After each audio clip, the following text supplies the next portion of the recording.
Well, hello, ladies and gentlemen, and thank you for tuning in to One Akata Nation News Hour here with your man about town, Petty Murphy, reporting to you live from the back of the classroom at Akata News Network. Now, tonight we will be checking in with our agent in the field, Nap Turner, to find out exactly what's going on with the social media ban with those of the Nigerian descent, and to find out what's going on now in the diaspora. With that said, we'll transfer you out to the plantation with Nap Turner and some breaking news. Yep, what's cracking? So yeah, as you've heard, it's Petty Murphy's already brought you up to speed. We're actually going to check in, see a few clips about what's going on with the so-called social media TikTok ban on Nigeria on the late night. Then we'll double back. I'll spin the block and we'll talk about it. I'm sure most of you are aware of the banning of African Stream site. African Stream was banned allegedly on the request of the United States government, especially Anthony Blinken, because he believed that that platform is used to promote misinformation, disinformation. But they also removed Africa Stream, which was a Pan-Africanist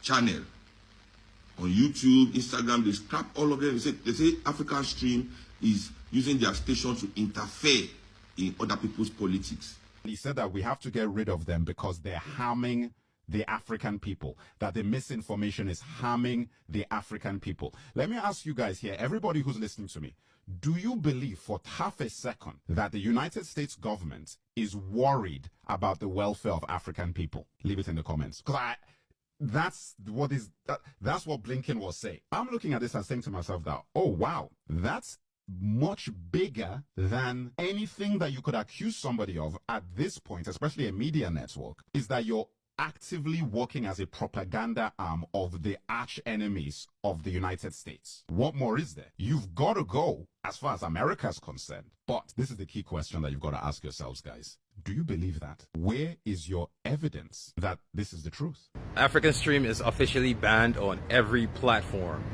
We have finally gotten social media outlet, a platform that is there to educate us, to now know who we are.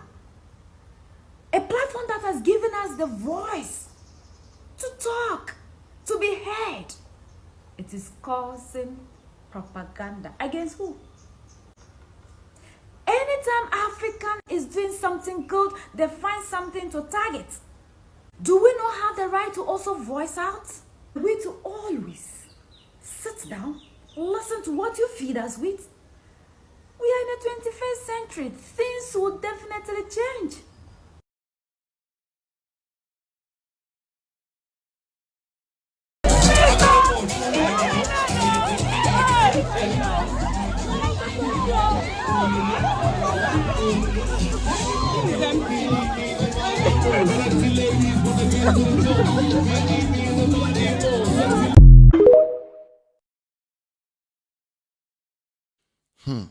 They have almost banned Nigerians from going to any country in the world. Almost. Everything Nigerian put their hand is always like this. Now, TikTok has restricted Nigerians from going live from 11 p.m. to 5 a.m. because of these reasons. According to their guidelines, some Nigerians are not following their guidelines, and it's very, very bad. Number one, some Nigerians are knocking on their live stream. They are knocking on their live stream. That's very wrong. And the world are seeing this. Number two, they are using this app now to commit fraud. Commit fraud. Mostly the ones that call themselves Destiny Helpers, they are doing all this boss battle game every day. That's what we are hearing, that those gifts you see there are fraudulent gifts, fraudulent money. They'll go and hack somebody's iCloud, somebody's Google Pay or whatever. And they used to buy gifts. And the Americans are complaining about this. And TikTok too is also working on it. They find all these things coming back to Nigeria. You see? Number three, they are saying they are always showing minors on their live stream, allowing minors to be appearing on their live, which is not good.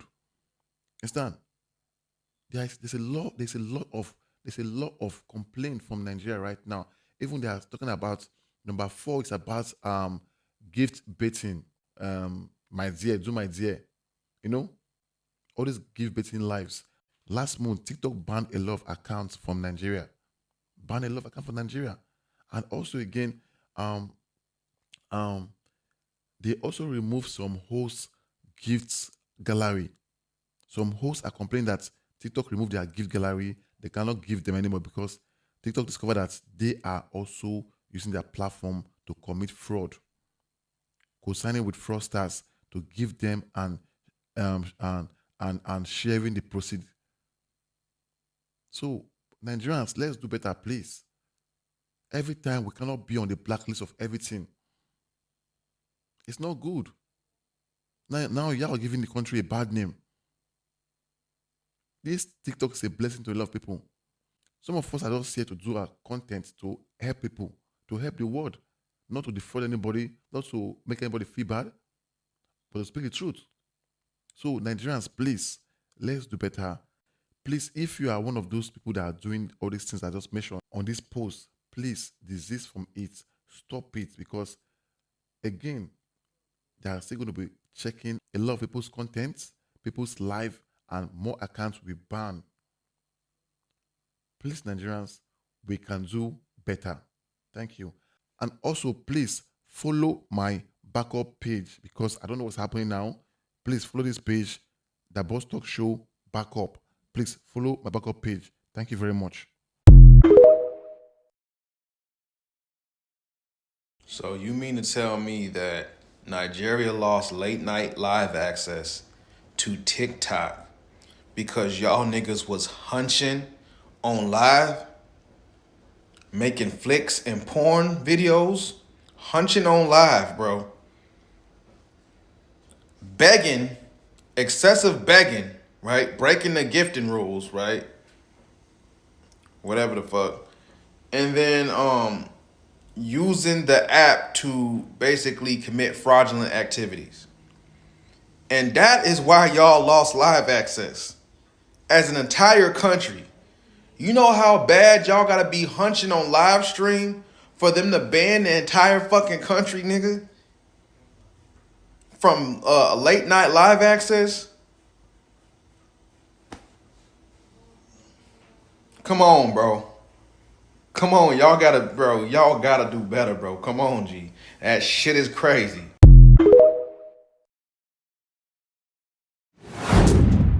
Yep, and we're back. And that is currently what's going on in what has now become to be known as the diaspora culture wars. From, according to what some say, or themselves is, the superior, highbrow bastion of high society when it comes to the quote unquote misnomered global black diaspora community. You know, though, if there's one thing that I can actually say to my people, every time you hear these things about what we don't have or how we're uncivilized, ask yourself, how many times have you heard as a collective that the whole foundational Black American or African descendants of slavery or the Solon have been wholly or partially removed or banned or denied service of any social media network because they didn't know how to act in good faith or proceed in a manner that showed they had some type of logistical reasoning and conscious in doing the things that they were doing instead of just using it to but you know, as they say, we have no culture. I'm gonna keep this very short today because this is so fucking wild and diabolical. It don't take much to say to see how mind blown. But before I get out of here, there's one thing that I want to put a little perspective on, right? You see, when you come to someone's home as a guest and you tell them that they have no culture, when all your culture is actually added to the new culture that you've come into, is fraud and corruption, amongst other things, but we won't get too deep into that, right? Be very conscious and aware of what you're actually projecting out, because you see, I want to give you guys a little perspective, right? Africa as a continent has 54 countries on it. And of that continent, the majority, with maybe just the exception of Ethiopia, all of those countries are less than 100 years old. In fact, the majority of them are just at about 60 to 70 years old. So what that tells you is that all those countries, whether they're democracies or communist countries, constitutional republics, whatever they may be, as a governing body and as a sovereign nation, they've only been keeping records for no more than 60 years. Where here as in the United States of America, we can go back damn near to the 1500s with birth and death records, as well as bill of sale for what? Chattel, goods, services, property, even slaves. So when you say that we don't know who we are, that's funny. Everything I just mentioned is public record, and we have the interwebs now. So all you got to do is type in Google. That's fucking corny. But anyways, my point is this. If we've been keeping birth, death, marriage, property transfer of ownership records, definitely since 1776, we don't have to go by word of mouth or remembering the tale of our people, because everything is a part of the official record and etched in stone. Not only do we know who we are, we can actually trace it through the government archives, which means on any sovereign nation soil, our paperwork is recognized and legit. Can you all say the same? And with that note, we're going to get up out of here. And remember, realize, and transparency forces accountability. Y'all keep your eyes to the stars. Keep that head on a swivel and be very safe out there, because they playing the devilish game. And I'm going to send that back to the house studio with your own Petty Murphy. Y'all be easy. Well, ladies and gentlemen, welcome back to the Plantation House Studio here at Akata News Network with your man about town, Petty Murphy. I want to say a thank you to my brother in arms, Nap Turner, with that excellent news brief. Well, you know, it's funny what they say about when the moon comes out. They call her Luna for a reason, because she pulls more than the tide, if you catch my drift. It's funny that may be where they get the term lunatic. But once again, we do see from the bastion of high society and high culture of the diaspora, Nigeria just seems to not be able to get it together and keep their thang out of the thang. If you get my drift.